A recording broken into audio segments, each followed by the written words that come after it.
যারা 10 বছর ধরে বাংলাকে একদিকে বিশ্ব বাংলা সাইনবোর্ড লাগিয়েছে আর তোলাবাজি আর চুরি করে জোর চুরি করে নিঃস্ব বাংলা করেছে, আজকে বিজেপি সেই সমস্ত চোরদেরকে নিয়ে এসে বলছে তারা নাকি সোনার বাংলা করবে। সোনার বাংলা করবে বলে কেন? ওই তো দিলীপ ঘোষ বলেছে গরুর দুধ দিয়ে নাকি সোনা তৈরি করা যায়। প্রথম থেকে ঠকবাজি বুঝতে পারছেন? বলে কৃষি আইন নিয়ে এসছে দিল্লিতে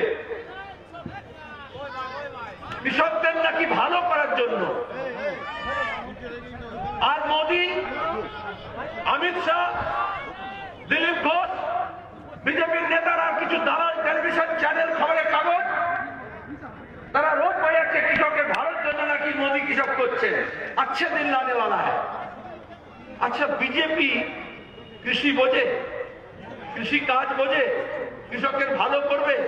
যে বিজেপি আজ পর্যন্ত বুঝলো না গরুর দুধ খায় না মুদ খায়, সে বলছে আমি কৃষি ভালো করে দেবো। ওরা তো উল্টো পথে হাঁটছে।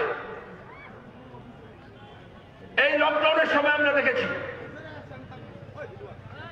मोदी जी की बोललें 18 दिन में महाभारत का युद्ध विजय किया था, 21 दिन में लॉकडाउन में हम कोरोना से विजय प्राप्त करेंगे। बोले नहीं? যেমন নোটবন্দি সময় বলেছিল 50 दिन में सब ठीक कर देंगे, काला धन खत्म, आतंकवाद खत्म, जाली नोट खत्म, भ्रष्टाचार खत्म হয়েছে।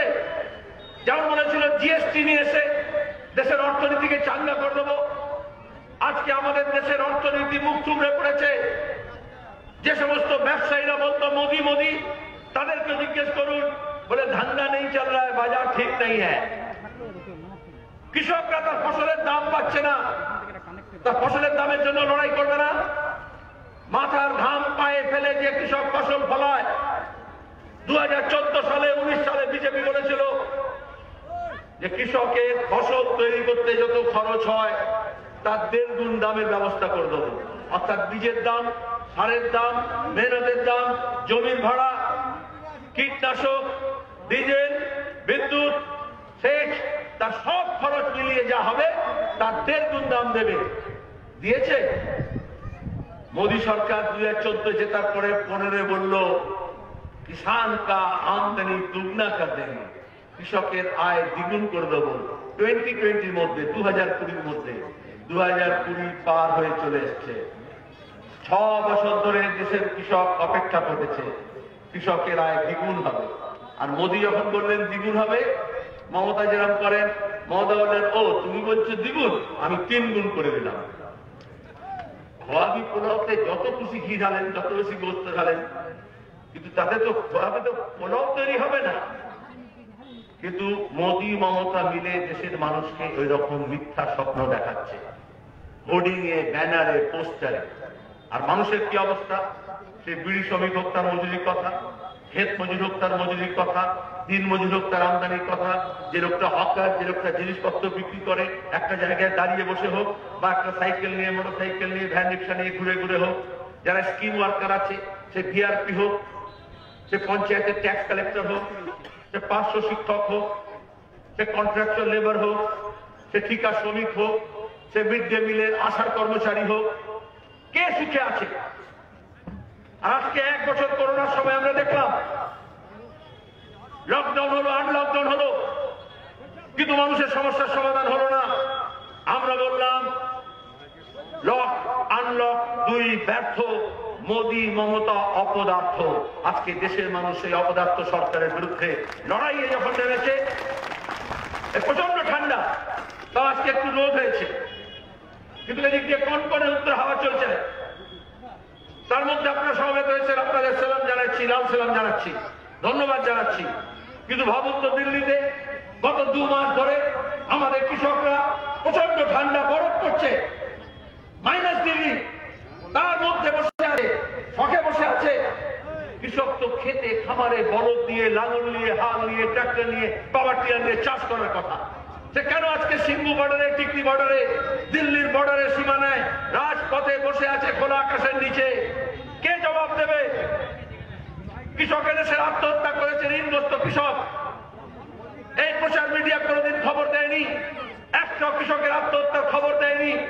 আমাদের রাজ্যে মমতার আমলে 10 বছরে 250-র বেশি কৃষক আত্মহত্যা করেছে। এই মামলায় কৃষকরা ধানের দাম পায়নি বলে ধান পুড়িয়েছে, বিক্ষোভ দেখিয়েছে। কিন্তু ধানের দাম সরকার যা ঘোষণা করে সেই ধানের দাম কৃষক পায় না।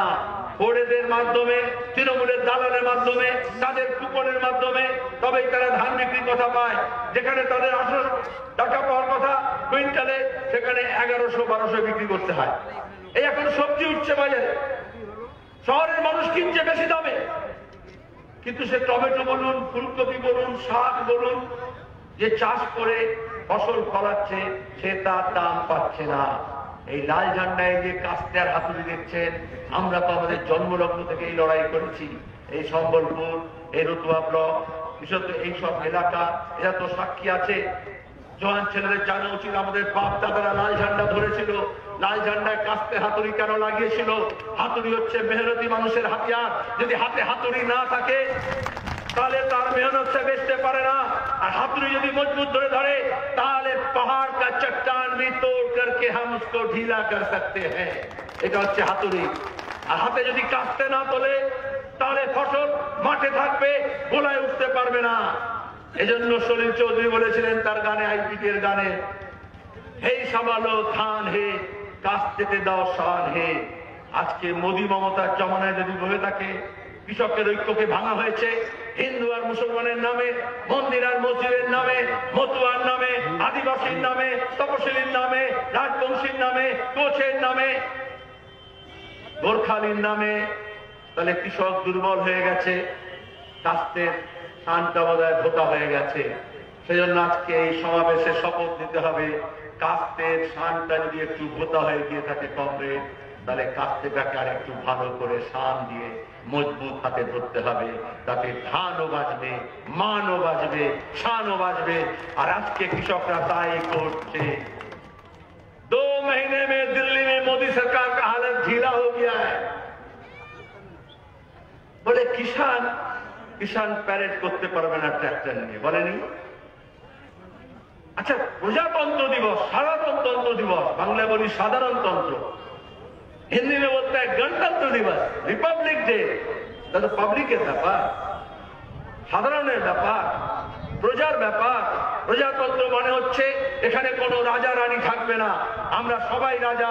আমাদের এই রাজা রাজত্বে আমাদের সংবিধান সে অধিকার দিয়েছে। আমাদের গণতন্ত্র, ধর্মনিরপেক্ষতা, সমাজতন্ত্রের আদর্শ, সামাজিক ন্যায়ের আদর্শ সেই পথ দেখিয়েছে। কিন্তু কি হয়েছে, কালে কালে প্রজাতন্ত্রকে রাজাতন্ত্র করে দিয়েছে। দিল্লিতে রাজা সেলাম নেবেন, রাজ্যে রানী সেলাম নেবেন, জেলায় জেলায় ডিএম, এসপি তারা সেলুট নেবে, আর সাধারণ মানুষ শুধু টিভির পর্দায় দেখে হাততালি মারবে।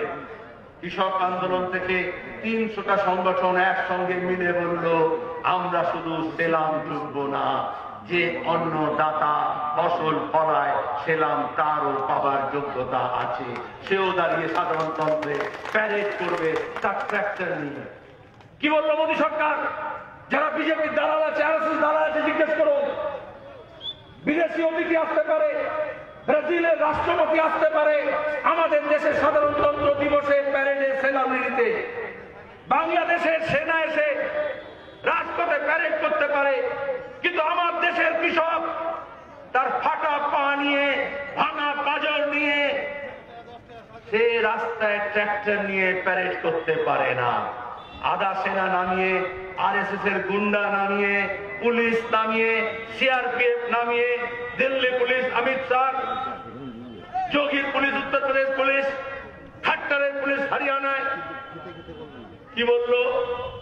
সীমানা পেরিয়ে ঢুকতে দেব না কৃষককে।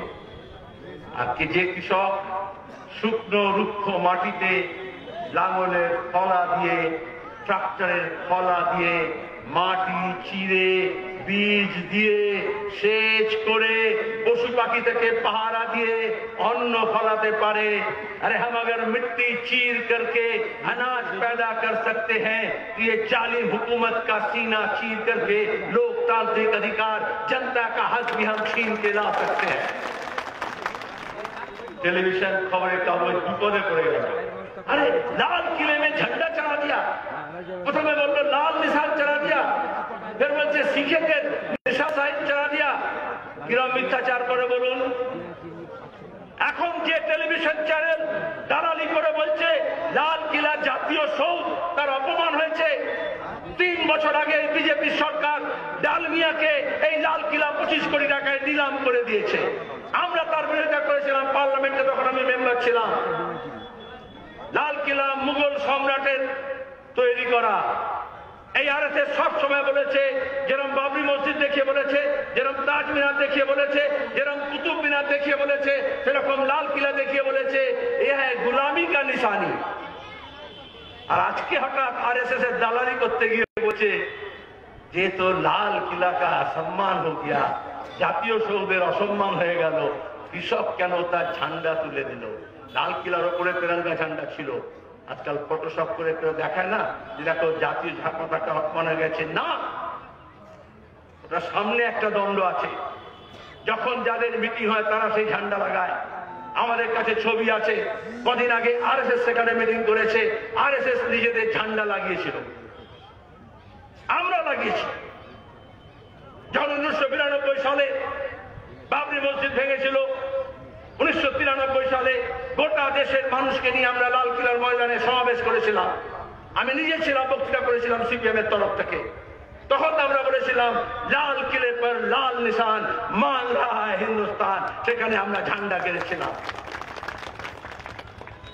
ঠিকই আমরা সমর্থন করি না কোন একটা ধর্মীয় ঝান্ডা কেন লাগানো হবে, কিন্তু আরএসএস বিজেপি ভোটের সময় দেখবেন, এই রতুয়ায় দেখবেন, এই ইংলিশ বাজারে দেখবেন, বিজেপি নিজের ঝান্ডা যত লাগাবে তার থেকে বেশি বিশ্ব হিন্দু পরিষদ ওম নামটা রেখে হিন্দু ঝান্ডা লাগানোর চেষ্টা করবে, বলবে এটা হিন্দুদের ঝান্ডা। বলে না, ভাগ করছে কারা? এদেশে যারা স্বাধীনতা আন্দোলন লড়েছিলাম আমরা সবাই একসঙ্গে হয়ে লড়েছিলাম। অতুল প্রসাদের গান ছিল, নানা ভাষা নানা মত নানা পরিধান, বিবিধের মাঝে দেখো মিলন মহান। আমাদের পোশাক আলাদা, আমাদের খাবার আলাদা, আমাদের বিশ্বাস আলাদা, আমাদের একীদা আলাদা, আমাদের বুলি আলাদা, কিন্তু তাহলেও আমরা সবাই ভারতীয়, এক কাট্টা, আমরা একসঙ্গে আছি। ইংরেজের বিরুদ্ধে লড়াই করেছিলাম।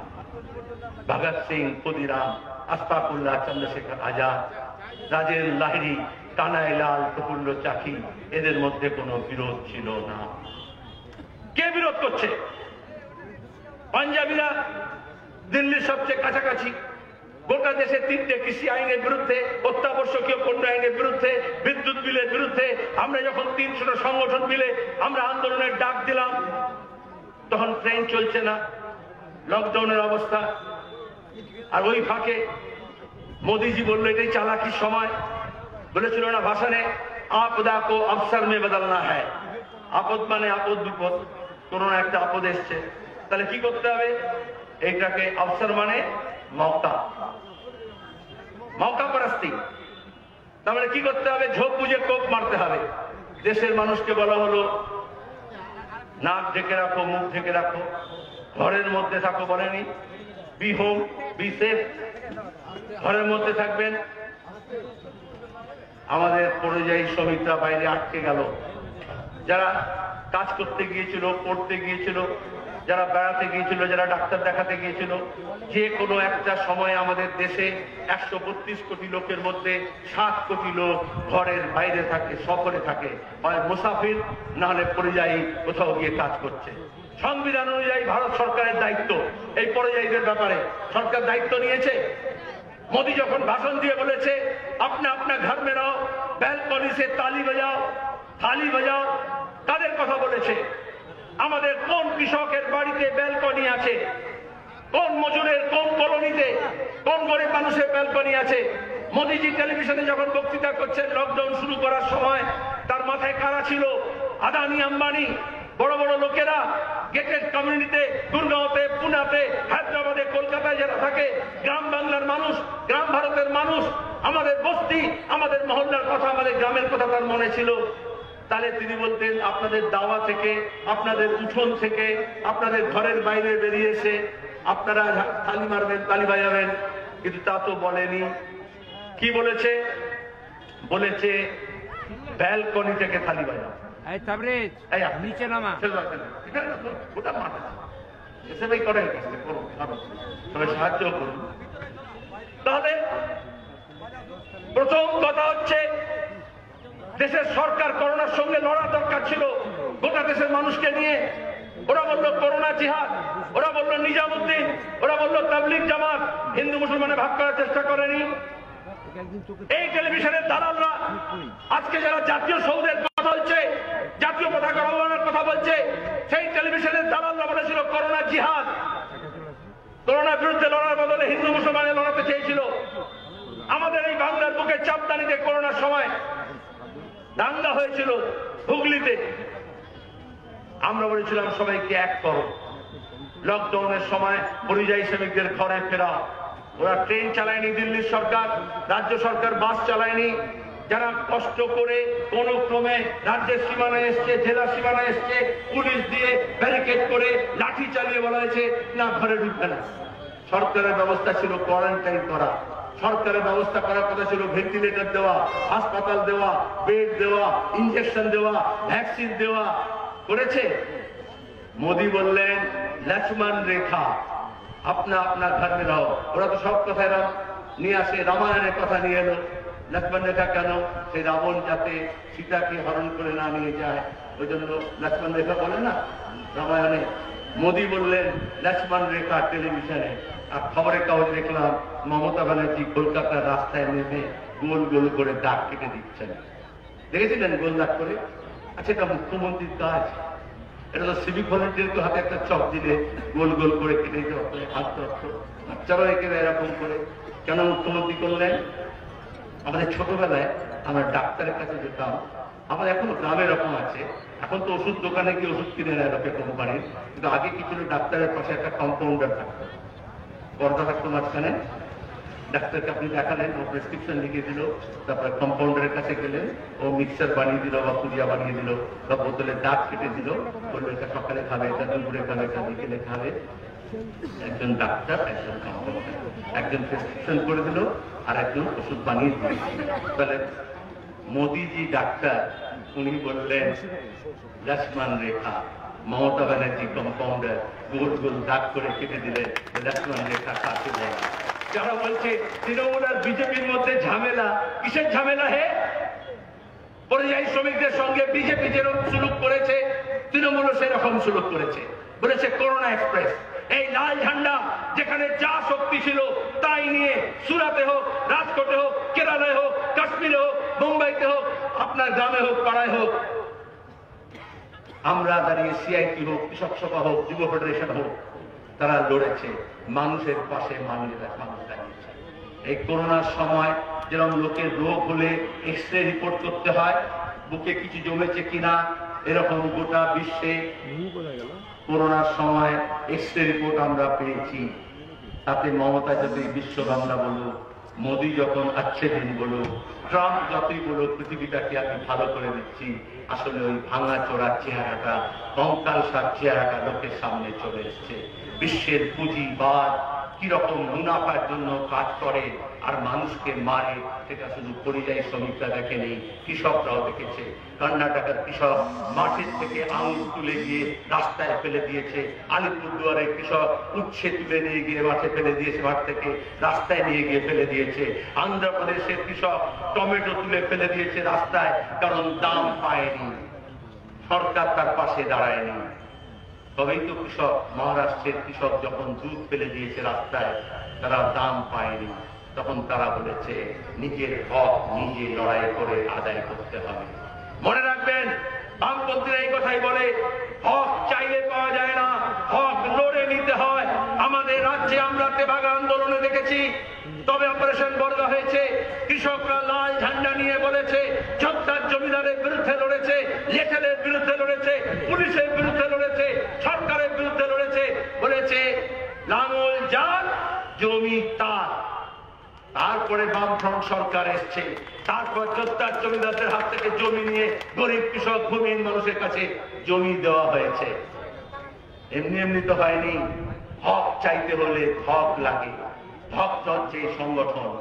এজন্য আরএসএস, বিজেপি মমতা ব্যানার্জিকে, তৃণমূলকে ভাড়ায় তৈরি করেছিল, বলেছিল না रहेगा बांस ना बजेगी बांसुरी। তখন মমতা বলেছিলেন লুকোপ্লাস লাগিয়ে রাখো, কেউ মিছিল করতে পারবে না, মিটিং করতে পারবে না, হামলা হবে, মামলা হবে, জরিমানা হবে, ঘর ছাড়া হবে, লাল ঝান্ডা ধরতে পারবে না। এই শুভেন্দু বলেছিল লাল কাপড়ের ন্যাকড়া দেখা যাবে না মেদিনীপুরে।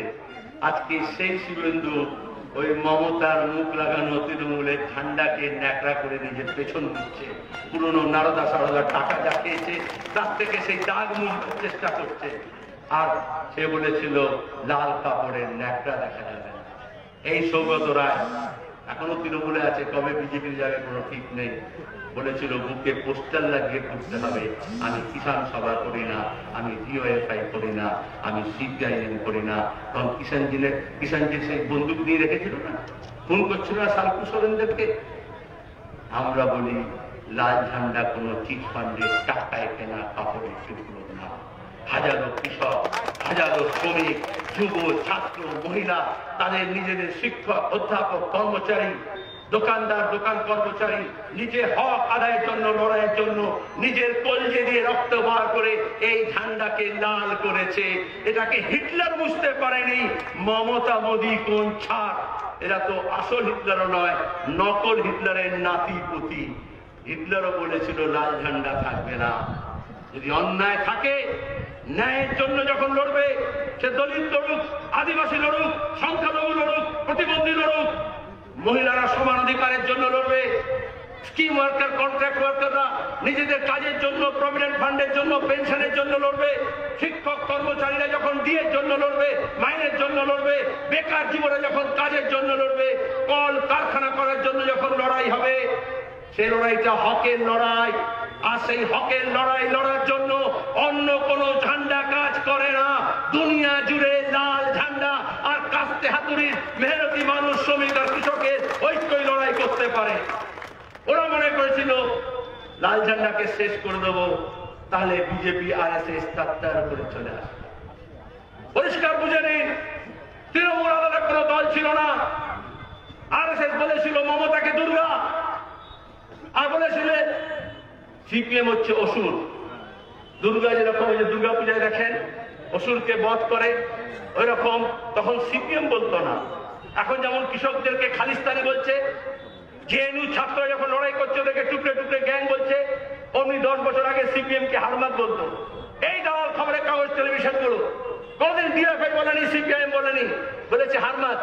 কারণ আরএসএস শিখিয়ে দিয়েছিল মমতাই হারমাতকে শেষ করবে। আরএসএস এর প্রধান বলেছিলেন দেবতারা দুর্গাকে যেরকম দশভুজায় 10টা হাতে 10টা অস্ত্র দিয়েছে, ওই রকম মমতার হাতে আরএসএস অস্ত্র দিয়েছে, টাকা দিয়েছে, প্রাক্তন অফিসার, আইএস আইপিএস অফিসার দিয়েছে। আর তবে মমতার মূলত ছিল না জামাতে ইসলামী, জমিয়ত উলামা হিন্দ, আরএসএস, বিজেপি, এমনকি কংগ্রেস, মাওবাদী, নকশাল, এসইউসি, পিডিএস সবাইকে নিয়ে বলেছিলেন না লাল হাটাও, লাল হাটাও, দেশ বাঁচাও বলা হয়েছিল 1 দশক আগে। লাল হটলো কিন্তু দেশ বাঁচলো না। এজন্য দেশ যদি বাঁচাতে হয় আবার লাল ঝান্ডাকে মজবুত করতে হবে। কোনো হামলা, কোনো মামলায় আমরা ডরাই না। এটাই হচ্ছে লড়াইয়ের শিক্ষা। আজকে দাঁড়িয়ে কালকে আমি হলদিয়ায় গিয়েছিলাম, কদিন আগে ওই শুভেন্দুর কাছিতে গিয়েছিলাম। হাজার হাজার নতুন প্রজন্মের ছেলে, তাদের সঙ্গে পরিযায়ী শ্রমিকের পরিবার, তারা সব জুড়েছে। যাকে আমরা দরকারে পাই, সরকারে আমরা তাদেরকে চাই। এই হচ্ছে স্লোগান, এই হচ্ছে দাবি। হাজার হাজার মানুষ নেমেছে। আমাদের লড়াই শেষ হয়নি, লড়াই শুরু হয়েছে। আর লড়াই যখন শুরু হয় নানান রকমের ফন্দিনীতি হয়। এই জন্য পাঞ্জাবের কৃষকরা যখন লড়াই করলো, আমরা বললাম সবাই তো যেতে পারবো না, ট্রেন বন্ধ, যে যার ব্লকে, গ্রামে, হাটে, বাজারে, রাস্তায় আমরা লড়াই করবো। আর দিল্লির আশেপাশে কৃষকরা তবে হান্নান মোল্লার নেতৃত্বে, সিপিআইএম এমপি ছিলেন সভা উলুবেড়িয়া থেকে, তৃণমূলের এমএলএ, তৃণমূলের এমপি যখন নারদা সারদার টাকা নিতে ব্যস্ত, হান্নান মোল্লাকে পুরুলিয়ার মানুষ হারিয়েছে, কিন্তু হান্নান মোল্লা হেরে যায়নি। কৃষক সভার সাধারণ সম্পাদক হিসেবে 300টা কৃষক সংগঠনকে একসঙ্গে নিয়ে মোদী সরকারকে চ্যালেঞ্জ করছে। যখন তৃণমূলরা বলছে কি করবো, আবার ইডি আসছে, সিবিআই আসছে, ফাইল নিয়ে আসছে, অমিত শাহ ভয় দেখাচ্ছেন, আচ্ছা লোকেদের বুক কাঁপছে, তাই না? কমিউনিস্টদের কেউ ইডির ভয় দেখাতে পারে না, সিবিআই এর ভয় দেখাতে পারে না। এখন দেখবেন যে ভোট আসছে, আবার খবরের কাগজ টিভি বলবে এই ইডি আসছে, এই সিবিআই আসছে। ছোটবেলায় সাপুরে খেলা দেখাতো না, পাকে নিয়ে আসতো, ঝাঁপিতে সাপ, ঝাঁপি খুঁতো, তারপর সাপ বার করে দেখাতো। আমরা বাচ্চা ছেলেমেয়েরা ভয় পেতাম, যদি ওটা বিষ দাঁত থাকতো না, কামড়াতে পারে না, বিষ নেই, কিন্তু ভয় করতে মোটা মোটা সাপ থেকে বিন বাজিয়ে এমন করে ফনা তুলতে, এমনিতে সাপ গুটিয়ে মুটিয়ে থাকতো, যেই বিন বাজাতো অমনি ওটা ফনা তুলত, তাই তো? তারপরে খেলা দেখিয়ে পয়সা দিয়ে ঝাঁপিতে আবার সাপটাকে গুটিয়ে, তখন ফনা গুটিয়ে যেত, আবার ঢুকিয়ে দিত, আবার নিয়ে চলে যেত। এরকম যে ভোট আসে, অমিত শাহ আর মোদী ওই সিবিআই আর ইডির মতো বিষধর সাপকে ঝাঁপি খুলে পার করে, এমনিতে গুটিয়ে মুটিয়ে থাকে, ভোটের সামনে হঠাৎ ফনা চলে। আর খবরের কাগজে হেডলাইনে, টেলিভিশনের হেডলাইনে তারা এসে বলে এই দেখো এইবার আসছে, এইবার দিদিকে ধরবে, এইবার পিসিকে ধরবে, এইবার ভাইপোকে ধরবে, এইবার রাজকুমারকে ধরবে, বলে না? আবার বলবে দেখবেন এই ভোট আসছে, সেলুনে, চায়ের দোকানে, রাস্তায় ঘাটে, কিছু আরএসএস দালাল, মন্দিরের চাতালে, মসজিদের চাতালে, তারা বলবে এইবার তো ইডি আসছে, এইবার তো সিবিআই আসছে, চোরকে ধরবে। আরে চোরকে কোথায় ধরছে? চোরকে ধরছে? বলেছিল ভাগ মুকুল ভাগ, তখন অনেক কাগজ বলেছিল না এইবার মুকুল ভেঙে যাবে, এবার তৃণমূলকে সরিয়ে বিজেপি চলে আসবে। মুকুল ভেঙে কোথায় গেল? কোথায় গেল মুকুল? যে বিজেপি বলেছিল মুকুল চোর, এখন সেই বিজেপি বলছে মুকুল সাধু হয়ে গেছে, তাই না? ঝান্ডা পাল্টে দিয়েছে বলে প্রতিদিন যে দেখছেন আনাগোনা। কদিন আগে দেখলাম বললো শতাব্দী, শতাব্দী মানে শতাব্দী ট্রেন না, তৃণমূলের শতাব্দী ট্রেন বন্ধ, কিন্তু তৃণমূলের এমপি শতাব্দী সে নাকি এবার তৃণমূলের স্টেশন ছেড়ে বিজেপির স্টেশনে পৌঁছে যাবে। হঠাৎ মমতা কান্নাকাটি করে বললেন না না, ট্রেনটা এখন শতাব্দী চালু করো না, করোনাকে সবাই বন্ধ ছিল, লকডাউনের সবাই বন্ধ ছিল, এখন ভোট পর্যন্ত বন্ধ রাখো, ভোটের পরে দেখা যাবে, হচ্ছে না? আর টিভিতে খবরের কাগজে কি বিক্রি? বেকার ছেলে মেয়েরা কাজ পাচ্ছে না, তার জন্য লড়ছে। নবান্ন অভিযান করবে ফেব্রুয়ারি মাসে, তার প্রস্তুতি চলছে গ্রামে গ্রামে, এলাকায় এলাকায়। এই কালকে মীনাক্ষী মুখার্জি এসেছিল, আপনাদের যুব সমাবেশ করেছে এই জেলার মধ্যে। খবরের কাগজে টিভিতে তার খবর নেই। কি খবর আছে? অমুকের বউ তৃণমূলের এমপি, যে আগে ছিল কংগ্রেসের, পরে হলো তৃণমূলের, তারপরে হলো বিজেপি, তার বউ এবার বিজেপি থেকে তৃণমূলে চলে গেছে। ও টিভির সামনে বসে কাঁদছে, আহা আমার বউটাকে নিয়ে চলে গেল। ত্রিপুল তালাকের নাম করে যে বিজেপি বলেছিল আমি ইজি তালাকের বিরুদ্ধে, সেই বিজেপির এমপি টেলিভিশন চ্যানেলে বসে বলছেন আমার বউকে আমি তালাক দিয়ে দিলাম। আর বিজেপি বলছে দেখো কি মহান লোক, কত তাড়াতাড়ি তালাক দিয়ে দিল। 3 তালাকও দিল না, 1 তালাক, তাই তো? আর তৃণমূল অমনি বললো ওকে ওকে তালাক দিয়েছে আমার লোকে, করছে না? আর খবরের কাগজ টেলিভিশন সেটাই ছবি ছাপছে, তাও বউকে ছাপে, আমি তাও খবর মানলাম। বউও নয়, শোভন চ্যাটার্জি কলকাতার মেয়র ছিল, যে মেয়র পদে সৈয়দ বদরুদ্দোজা, সিআর দাস, নেতাজি সুভাষ বোস, ফজলুল হক, এই সেদিন পর্যন্ত বিকাশ ভট্টাচার্য ছিলেন, সেখানে তৃণমূলের চোরটা ছিল না, তোয়ালে পেছন থেকে বার করে নানাদার সময় দেখেননি টিভিতে কাগজে টাকা মুড়ে নিচ্ছে। বিজেপি বলল চোর, এখন সে চলে গেল ওই দিকে। আর ঘন্টা খানেকে বসে আলোচনা করছে সুমন দে তার গার্লফ্রেন্ডকে নিয়ে, ওই যে বৈশাখী। গার্লফ্রেন্ড থাকুক তাতে আপত্তি নেই, জোয়ান ছেলে মেয়েদের যখন গার্লফ্রেন্ড থাকে তখন বলে লাভ জিহাদ হচ্ছে, তার বিরুদ্ধে করে। আর ওই বিবাহিত লোকটা তার গার্লফ্রেন্ড নিয়ে নাচানাচি করছে তৃণমূল আর বিজেপির মধ্যে, আর সেই নিয়ে টেলিভিশন চ্যানেল হইচই পাকাচ্ছে। কোন সভ্যতা করছি আমরা? যারা আন্দোলন করছে তারা বদনাম করছে। পাঞ্জাবের লোকজনেরও পাগড়ি দেখে বলতে এটা হচ্ছে খালিস্তানি, বলে দিল না? এমনি এমনি বলেছে।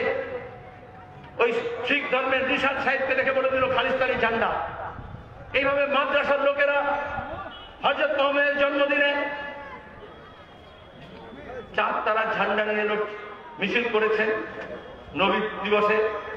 অমনি বিজেপি হোয়াটসঅ্যাপে বলে দিল এই দেখো পাকিস্তানের ঝান্ডা নিয়ে মিছিল হচ্ছে মালদায় দিনাজপুরে। কেন করে এটা? কে দোষী? পাগড়ি দেখে বলবে খালিস্তানি? বলেনি সিএ এনআরসি এনপিআর এর বিরুদ্ধে যখন আমরা মোদি গো ব্যাক করছিলাম তখন এই দিলীপ ঘোষ বলেনি লুঙ্গি পরে এসছে, লুঙ্গি দেখলে দেখা যায় বাংলাদেশি? তখন ওই বিজয়বর্গী বলেনি আমার দাড়িতে পরিযায়ী শ্রমিক কাজ করতে এসেছিল ইন্দোরে, এত চিড়ে খাচ্ছে, এত মুড়ি খাচ্ছে, আমি ওদের মুড়ি খাওয়া দেখে বুঝে গেলাম এরা হচ্ছে বাংলাদেশি। এই গাধাদেরকে কে বোঝাবে? দেশটাকে কে চেনাবে? মুড়ি বাংলাদেশের লোক খায় শুধু, চিড়ে বাংলাদেশের লোক খায় বেশি। এই অমিত শাহ বলেছিল বাংলা ভাষায় কথা বলে এরা হচ্ছে বাংলাদেশি, এরা হচ্ছে উই পোকা। আজকে বলছে বাংলা, সোনার বাংলা বলবো, আমার ভাষা, আমার খাদ্য। প্রথমে শুরু করে আমি হিন্দু ভাইদের বলছি, প্রথমে বলে গোস্ত খাচ্ছে, বড় খাচ্ছে না ছোট খাচ্ছে, এই দেখে জুলুম করতে হবে, এই জন্য আপনারা জুল করতে হবে, এই জন্য খুন করতে হবে। আর অন্যদিকে পরে মুড়ি খাচ্ছে কি মাছ খাচ্ছে সেটা দেখে বলে এটা দেশি না বিদেশি। এরা এইভাবে মানুষকে ভাগ করে। আমাদের বুঝে নিতে হবে ওরা ভাগ করতে চায়। ভাগ কারা করতে চায়? যারা আন্দোলন করে তারা ভাগ করে না, তারা ঐক্যবদ্ধ করে। 300 সংগঠনকে একসঙ্গে করেছে। আর যারা রাজ করছে তারা ভাগ করে। তারা ওদেরকে বললো খালিস্তানি। সিএর সময় আমি বাংলায় কথা বলি বলে বললো বাংলাদেশি। পার্লামেন্টে দাঁড়িয়ে উর্দুতে বক্তৃতা করলাম তো বলে পাকিস্তানি। ভাষা দেখে বলে দিচ্ছে না, লুঙ্গি দেখে বলে দিচ্ছে না। আচ্ছা লুঙ্গি কি শুধু মুসলমানরা পরে? এই বাংলার বুকে, এই আসামের বুকে, ত্রিপুরার বুকে হিন্দু মুসলমান নির্বিশেষে, গ্রাম বাংলায় তো বটে, হাটে বাজারে গেলে দেখতে পাবেন শহরে একটু শহর শুরু হয়ে গেলে একটু জিন্স পরছে, পায়জামা পরছে, কিন্তু ঘরে আবার ঘরের লোকের মতো লুঙ্গি পরছে, কি ধুতিকেও লুঙ্গির মতো বেঁধে পড়ে, পড়ে না? আচ্ছা ও কি করে চিনবে লুঙ্গি পরে কে হিন্দু কে মুসলমান?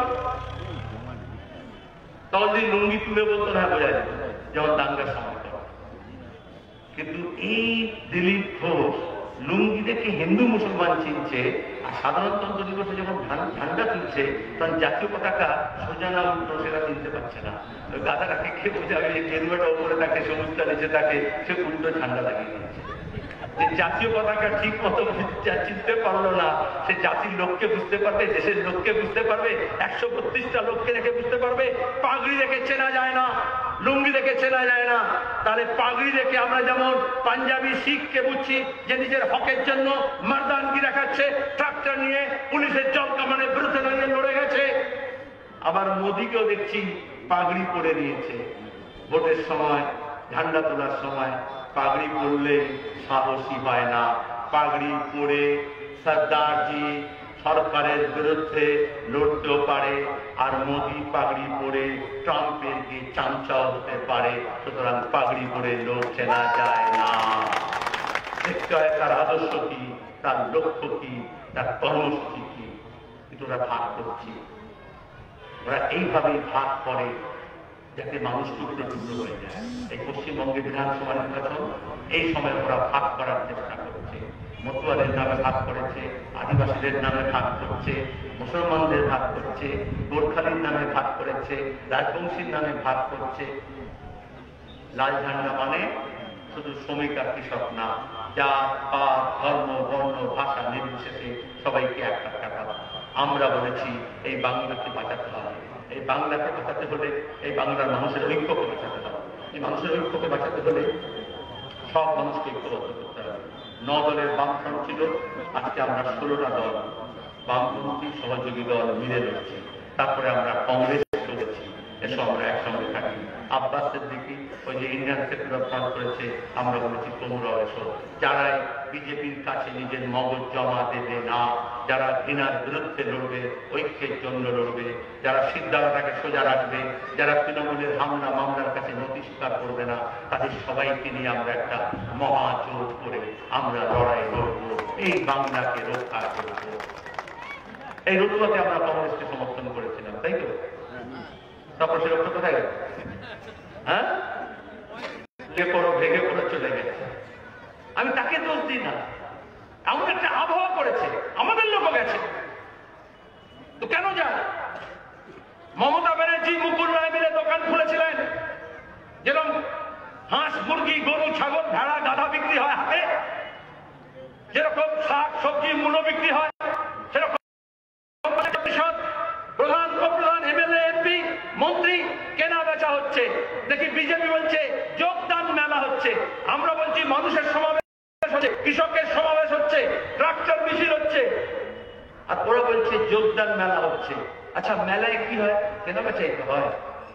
মেলা তো মেলা কেনা বেচা হয়, কেউ দাঁড়িয়ে কুলো, কেউ ধামা, তাই তো, কেউ শাক, কেউ মুলো বিক্রি করে।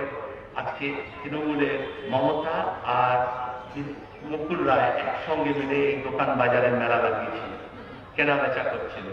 যে মুকুল মমতার হয়ে মাল কেনা বেচা করছিল, এজেন্ট থাকে না, পড়ে থাকে না, এখন সে অমিত শাহ পড়ে হয়েছে, এখন সে অমিত শাহ পড়ে হয়ে কেনা বেচা করছে। মালটা তো এক। যে দাঁড়িয়ে বলল তৃণমূল চোখ জোচ্চোর ধর্ষক তোলাবাজ, সে রাতারাতি বিজেপিতে চলে গেল, সে কি ভালো হয়ে যাবে? আপনি মিষ্টি দোকানে যাবেন, যদি মিষ্টিওয়ালা ভাই যাবে রাত করবেন না, কারণ মিষ্টি এমন জিনিস তাড়াতাড়ি পচে যায়, তো গন্ধ হয়ে যায়, টক হয়ে যায়। ছানার মিষ্টি খাই আমরা, সোয়ার মিষ্টি ওরা আলাদা কথা। ওটা কি করে? যেটা সকালে রান্না করেছে সেটাকে তাড়াতাড়ি বিকেলের মধ্যে বিক্রি করতে চায়, যেটা সন্ধ্যাবেলা করেছে সেটা তাড়াতাড়ি দিনের মধ্যে বিক্রি করতে চায়, হ্যাঁ না? ওই জন্য কি করবে, আমি ছোটবেলার দোকানে যেতাম, মিষ্টি দোকানে মিষ্টি কিনতে গেলে তো দেখি ওই তাকের মধ্যে থেকে একবার এই টেকে বার করে নিচে রাখছে, একবার নিচের টাকে উপরে করছে, ওপরটাকে পাশে করছে, পাশের টাকা কেন করছে।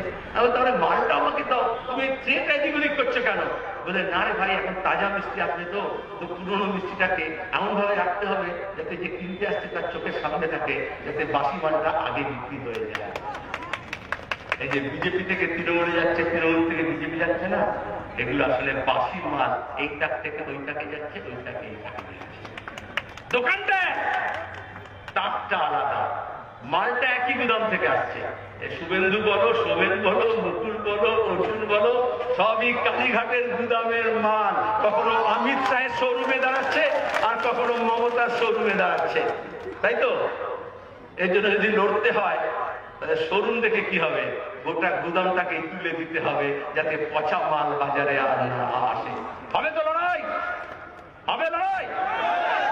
একসঙ্গে হবে। আমরা প্রথম কাজ হচ্ছে রাজ্যটাকে রক্ষা করতে হবে। এই রাজ্যটাকে আমরা তিল তিল করে গড়ে তুলেছি, আমরা এটা বিজেপি তৃণমূলের হাতে সর্বনাশ হতে দিতে পারি না। দ্বিতীয় কথা হচ্ছে রাজ্য রক্ষা হবে না এই রাজ্যের হিন্দু আর মুসলমান যদি এক কাট্টা না হয়, তপশিলি আদিবাসী দলিত তারা যদি এক কাট্টা না হয়। দেখেছেন হাসপাতে দলিত মেয়েটার কি কাণ্ড করেছে? এখানে বলছে বিজেপি নাকি দলিতদের পক্ষে, মেয়েটার জিভ কেটে নিয়েছে, মেশিন দ্বারা ভেঙে দিয়েছে। 15 দিন কোন খবরের কাগজ টেলিভিশন ওই গণধর্ষণের খবর বলেনি। যখন সোশ্যাল মিডিয়ায় আমরা যখন হইচই করলাম তখন সেটা বাজারে এলো। আদিবাসীদের নাকি ভালো করবে তৃণমূল বিজেপি। আদিবাসীদের জমির অধিকার নিয়ে আমরা লড়েছি। মনমোহন সিং সরকারের সময় আমরা বলেছি জঙ্গলের অধিকার দিতে হবে তাদেরকে। আমরা যখন সরকারে ছিলাম সেই বার্তা দিয়েছি। আর তৃণমূল জমি থেকে উৎখাত করেছে।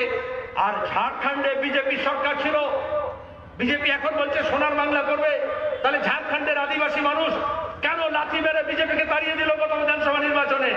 যদি সোনার ঝাড়খণ্ড করতো, আদিবাসী জমি নিয়ে বিস্থাপন করে দিয়ে, জমি থেকে তাড়িয়ে দিয়ে আদানিকে আম্বানিকে দিয়েছে। আজকে গোটা দেশে মোদী যেরকম কৃষি জমি আদানি আম্বানির হাতে তুলে দিচ্ছে, সেই রকম ঝাড়খণ্ডে আদানির হাতে জমি তুলে দিয়েছে আদিবাসীদের। আদিবাসীরা রাস্তা রোকো করেছে, রেল রোকো করেছে, তারপরে শেষকালে বিজেপিকে জেতিয়ে বিদায় করে দিয়েছে। আর তারা এখানে এসে বলছে আমরা আদিবাসী প্রেম করছি। আসলে কি হচ্ছে, উপরতলার কিছু রাজবংশী নেতা, উপরতলার কিছু আদিবাসী নেতা, উপরতলার কিছু তপশিলি নেতা, তারা কেনা বেচা করছে। যেমন বিমল গুরু একবার মমতার দোকানে বিক্রি হচ্ছে, একবার বিজেপির দোকানে বিক্রি হচ্ছে। আসলে দার্জিলিং নেপালের কোনো ভালো হচ্ছে না, এটাই হচ্ছে উপরতলার কেনা বেচা হচ্ছে। সেজন্য সেই মানুষকে বলতে হবে ওই ভাড়ায় যাওয়া, বিক্রি হয়ে যাওয়া নেতাদের পেছনে নয়, আপনাদের অধিকারের জন্য আপনাদেরকে মজবুত হতে হবে, নিজের পথের জন্য নিজের লড়াই করতে হবে। আজকে গোটা দেশের মানুষ ওই পাঞ্জাবি খালিস্তানি এই ভাগের মধ্যে পড়েনি। বিজেপি ভেবেছিল ওদেরকে পাঞ্জাবি খালিস্তানি বলে দিলে হরিয়ানার কৃষকরা তাদের বিরুদ্ধে লড়ে যাবে আর সীমানায় ওদেরকে আটকে দেওয়া হবে। কিন্তু আজকে হরিয়ানা, উত্তরপ্রদেশ, মধ্যপ্রদেশ সব মানুষ এক হয়ে গিয়েছে। বিজেপি এখন পালাবার রাস্তা খুঁজে পাচ্ছে না, তাই ষড়যন্ত্র করছে। শাহিনবাগের মধ্যে যেরকম ওদের এজেন্ট ঢুকিয়ে গলি মারো সমস্ত বলে দিল্লিতে দাঙ্গা করেছিল, ওই রকম কৃষকদের আন্দোলনের মধ্যে বিজেপি ওই রকম RSS নিজের এজেন্টকে ঢুকিয়ে দিয়ে ভাগ করার চেষ্টা করছে। শাহিনবাগ আমাদের শিখিয়েছে, আমরা যখন ডান দিকে তাকাচ্ছি আমার মা বোনদের দেখে, যে লড়াই যখন হয় মা বোনদের পেছনে ফেলে দিয়ে হয় না। যখন মানুষ ভয় পেয়ে গিয়েছিল মোদির বিরুদ্ধে কথা বলবো না, পাকসার কাছ থেকে শাহিনবাগ গোটা দেশে হাজার হাজার মহিলা, নারী, দাদিরা রাস্তায় নেমেছিলেন, ছাত্রীরা নেমেছিল। আজকে যারা কৃষকের আন্দোলন করছে তারা বলছে আমরা শাহিনবাগ থেকে প্রেরণা পেয়েছিলাম। এই শাহিনবাগের দুনিয়া দাদি যদি রাস্তায় দাঁড়িয়ে অমিত শাহকে চ্যালেঞ্জ করতে পারে, যদি কলকাতার রাজপথ গো ব্যাক মোদি বলতে পারে, একটা মমতা চুপি ছাড়ে গিয়ে রাজভবনে সওদা করে দিলে বাংলার সঙ্গে সওদা হয় না। আমরা সবাই এক কাট্টা হয়ে যাব, আমরা লড়বো, আমরা জিতবো, আমরা এই দেশটাকে রক্ষা করব। বাংলাকে না বাঁচালে দেশটা রক্ষা পাবে না। দেশের আন্দোলনে, স্বাধীনতার আন্দোলনে পাঞ্জাব আর বাংলা দুজনেই লড়েছিল সামনের সারিতে। ব্রিটিশ এই জন্য পাঞ্জাবকে আর বাংলাকে ভাগ করেছিল। আজকে বিজেপি পাঞ্জাবের মানুষকে আর বাংলার মানুষকে ভাগ করছে, মানুষকে এক কাট্টা করে। আমরা যেমন ইংরেজকে খেয়ে দিয়েছিলাম, কাল লড়ে থে গোরো সে, আজ লড়েঙ্গে চোরো সে। চোরের বিরুদ্ধে লড়তে হলে এক কাট্টা হতে হবে। তখন এই চোরটা ওই দলে চলে গেছে বলে, মেকআপটা পাল্টে নিয়েছে বলে ধোকা খেলে চলবে না। চোরকে চোর বলি, জোচ্চোরকে জোচ্চোর বলি, দাঙ্গাবাজকে দাঙ্গাবাজ বলি। পার্লামেন্টে দাঁড়িয়ে ওই সৌগত রায় শুভেন্দুদের চোখের চোখ রেখে বলেছিলাম তোমরা চোর, চিট ফান্ডের টাকা চুরি করেছো। সৌগত রায় বলেছিল ম্যাডাম আমাকে চোর বলছে। আমি বলেছিলাম চোরকে তো আমি সাধু বলতে পারি না, বললে বিজেপি বলতে পারে। আমরা চোরকে চোরই বলবো। এই চোরের বিরুদ্ধে লড়াই হবে, হবে।